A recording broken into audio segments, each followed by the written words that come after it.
باب كتشوف فيه التاريخ. اليوم غادي نكتشفوا باب بوجلود. من هنا غنبداو الانطلاقه وغادي ندخلوا للمدينه القديمه ديال فاس.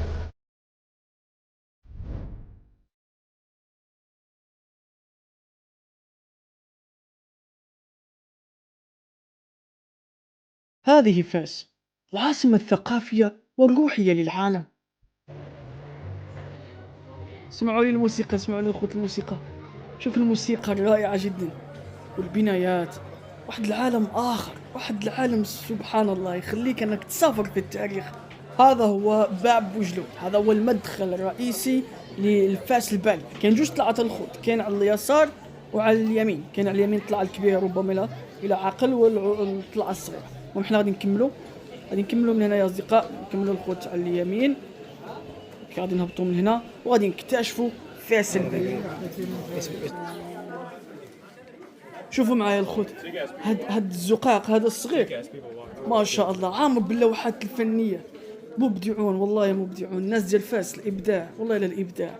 شوفوا ما شاء الله. شوف واحد شي تصاور غيجيو هنا، شي فوتوغرافز غيجيو واعرين ما شاء الله. ولا لاحظتوا كاين كاميرات، يعني المكان فيه كاميرات، مكان امن.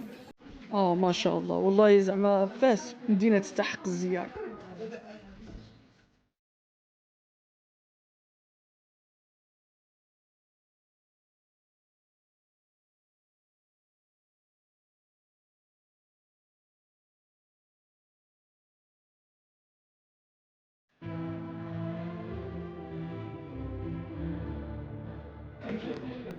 بسم الله. مسجد العنانية. بسم الله. You see, this door is only for Muslims during prayer time. وقت الظهر دابا، إذن غادي ندخلوا. بسم الله. بداو ياك. بسم الله الرحمن الرحيم. بعد صلاة الظهر هنا في المدرسة البعنانية، الأيقونة رائعة جدا، تاريخية والإسلامية، اللي كتشم فيها رائحة العراقة وكتشوف فيها التاريخ. وتبنات المدرسة البعنانية ما بين سنة 1351 و 1356، اللي كيخليها واحد معلمة تاريخية في مدينة فاس.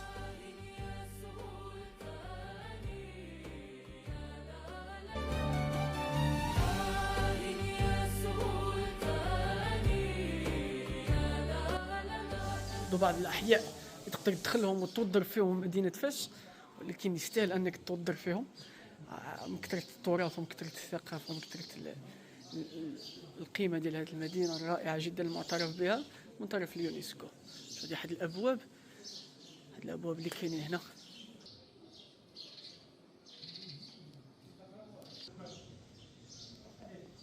واحد من الحاجات اللي عجبوني الخوت انه كاين بزاف ديال السياح الصراحه اللي عجبتهم مدينه فاس، مدينه الثقافه، مدينه التاريخ.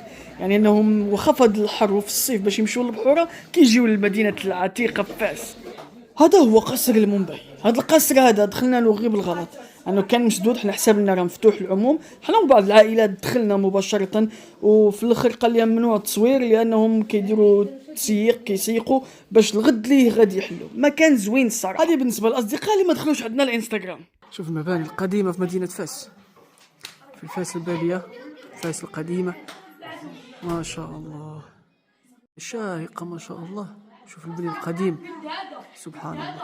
هنا داروا لهم دعامات لأنه خافوا أن المباني تطيح، ولكن سنوات هذه المباني هذه. شي ناس الخوت من فرنسا ما تسمع غير الرائحة is not good. الرجولة كيبان لي أنني ندخل ندير شي تصوير لهيه في الوسط. غير بلادي سالينا خوتي من ديك الدار الدباغ. أحسن حاجة تصرى لك هو أنك تلف هنا في المدينة القديمة في فاس. واحد العالم، واحد التاريخ روعة. شوف هنا الدخول بالمجان. هذا فندق اسطويين لصناع التقليديين. هكا كيفاش داير من الداخل ما شاء الله. عدد الزوار اللي كيجيو للجامع القرويين ما شاء الله، يعني مختلف الجنسيات ومختلف. ممنوع انهم ياخذوا انهم يدخلوا للداخل. احنا كمسلمين نقدروا ندخلوا للداخل ان شاء الله. شوف العادة، شوف هذا جروب سياحي. شو هذه مع القرويين.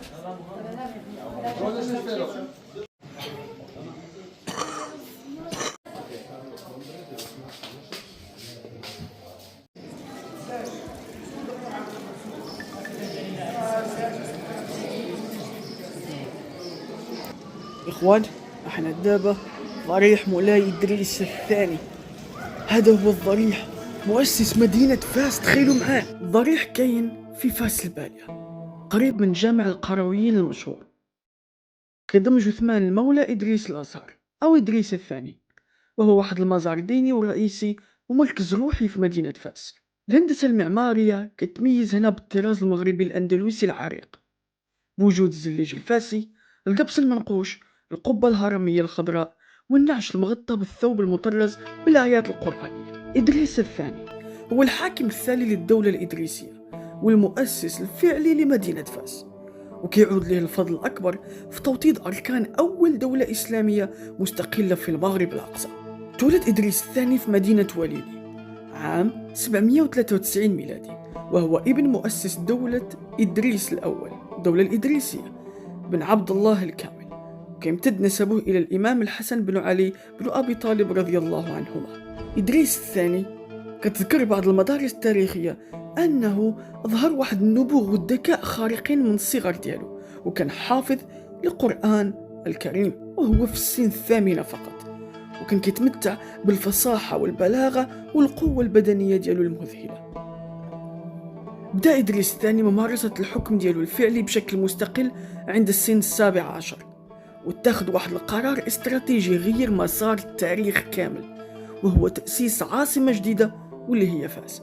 في عام 808 ميلادية 192 هجرية قرر نقل العاصمة من وليلي إلى فاس، واختار الموقع بعناية لغزارة المياه والخصوبة الأرض اللي كاينة في ذاك البلاصة، وبنى فيها مسجد الأشياخ ودار السكة.